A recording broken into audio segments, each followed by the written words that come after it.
Aujourd'hui, on parle de la bande de Gaza. Je connais quelqu'un dans la salle qui est souvent bien informé. C'est mon pasteur Jean assis là. Il connaît cette histoire de la bande de Gaza. C'est des guerres et des guerres tous les jours avec Israël. Non, que je ne m'abuse, pasteur. Ils ont conquis Escalon. Ils ont conquis Écran. C'est-à-dire quoi? On le voit aujourd'hui. Lorsque par exemple Maman Mélissa occupe la première pour s'installer sur cette avenue par exemple, il n'y a pas de maison. Elle achète la parcelle, elle construit la maison. Qu'est-ce qu'on constate? L'avenue va porter son nom, c'est ce qui se passe. Ok? Alors, Escalon, c'est le nom d'un individu. Même Gaza, même Écran. Quand vous lisez Juge 1, vous allez vous rendre que Écran était le nom d'un individu. Par conséquent, le nom d'une tribu. Moi, je suis à Mouemba, je n'ai pas honte de le dire.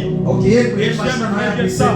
Parce que même dans la Bible, on parle des tribus, même de la tribu de Juda. Dans ce pays aujourd'hui, si on ne parle pas des tribus, c'est parce qu'il y a des guerres quelque part. Si on dit un Mouloubakat, un Mouloubakasai, ça crée un climat de méfiance. Ça, c'est votre problème. Et je suis heureux, je ne suis pas Moulouba. Moi, je suis un Mouemba qui n'a pas de problème avec les tribus. Amen. Amen. Donc, Écran comme tribu, ça devient tout un peuple. On les appelle les Écroniques. Ils ont conquis ces genres de territoires, mais ils ont laissé d'autres territoires.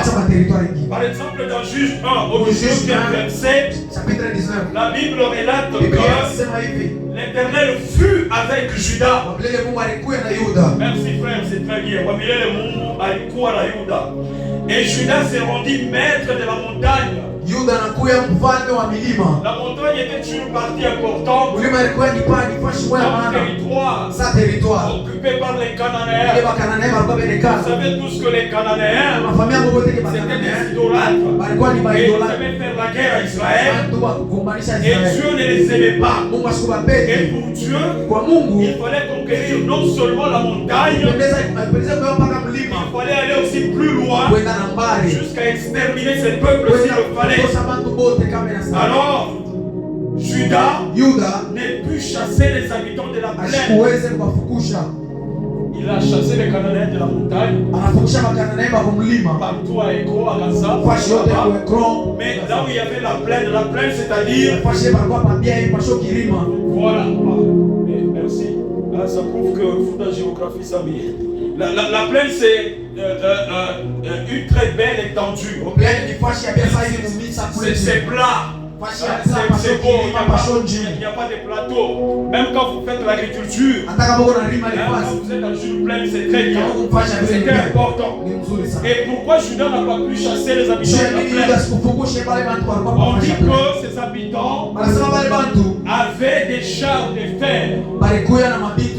Les chars de fer bien aimés, à cette époque-là, tout le monde a entendu quand même aujourd'hui parler des chars de combat. L'armement a évolué.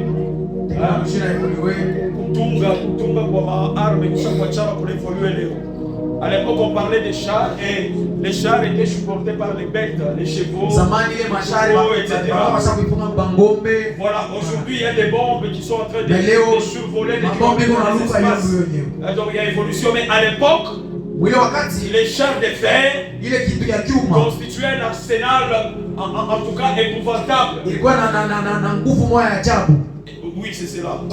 Les chars de fer, c'est ce que possédait Sisera, le général de l'armée de Jabin, roi de Canaan. Quand Juda arrive dans la plaine avec son frère Siméon et tous leurs enfants comme soldats, ils étaient des milliers. Ils n'ont pas pu conquérir la plaine parce qu'il y avait des chars de fer impossible d'accéder. Ils allaient mourir là-bas. J'aurais aimé que mon frère Jérémie s'assoie quelque part là où se trouve Papa Joseph. Voilà. soit là aujourd'hui. Ilipendeza frère Jeremia kuye hapo ikale karibu na frère Nous Joseph. avons eu une discussion dans la maison du pasteur. Tulisumbuliaka siku moja kwa nyumba ya pasteur. Vendredi après la prière ici. Vendredi kisha maombi. Il a dit que par sa foi, Anasema kwa imani yake, je ne vais pas quand même détailler ses ambitions. Jésus kusema mambo yote. Cette année ici, Hii mwaka d'ici 3 mois, miezi tatu il va accomplir quelque chose. atafanya kitu. Et après 3 mois, Kisha 3 mois ingine jusqu'au bout de cette année sana 2025, kwa mwisho ya mwaka il va faire. atafanya. Parce qu'il a la foi en Dieu. Yuko na imani kwa Mungu. J'ai dit frère, Inamuonesha ndugu. là où il y a les gens, Fasi yepo kwa bantu. là où tu peux aller, Kule unafia kwenda. nous y sommes déjà. Tuko hapo Et deja. si nous n'avons pas obtenu ce que toi tu envisages Kama là, tukupate kile wewe kuna ce n'est wazia pas leo. parce que nous n'avons pas la foi. Haina kusema tuna na Je imani. me dis qu'il y a des choses Uko bintu que toi tu peux aimer dans ta vie, kile unaweza kupenda mu mais que maisha yako. l'Éternel ne peut pas agréer tout de Na suite kile là et Mungu maintenant. asipende paka pale mara moja. Quand vous lisez Kama unasoma Juge 1:19, Juge chapitre 1 la verset 19. parole de Dieu est claire. Neno ya Mungu inasema wazi. L'Éternel était avec Judas, il Mungu était alikuwa na avec Yuda, Judas. alikuwa naye. Mais à cause des chars de fer, Kupitia ile shari ya Biuma, Judas qui avait Dieu avec lui Yuda alikuwa pamoja na Mungu. n'est pas allé très loin. Asikuende mbali. Ça veut dire que les chars de fer, Ni kusema ile shari ya c'est une Biuma. question que je pose. Ni swali mimi nauliza. Est-ce que les chars de fer Est-ce que ile shari ya Biuma dépassent l'armée de l'Éternel? inapita Pas ya du Mungu? tout. Mais Haipite. Dieu ne l'a pas voulu en cette période-là. Akupende wewe mwele wakati. Pourquoi? Juu ya nini? Parce que l'erreur déjà a déjà été commise Makosa alikuwa auparavant. wanaweza kuifanya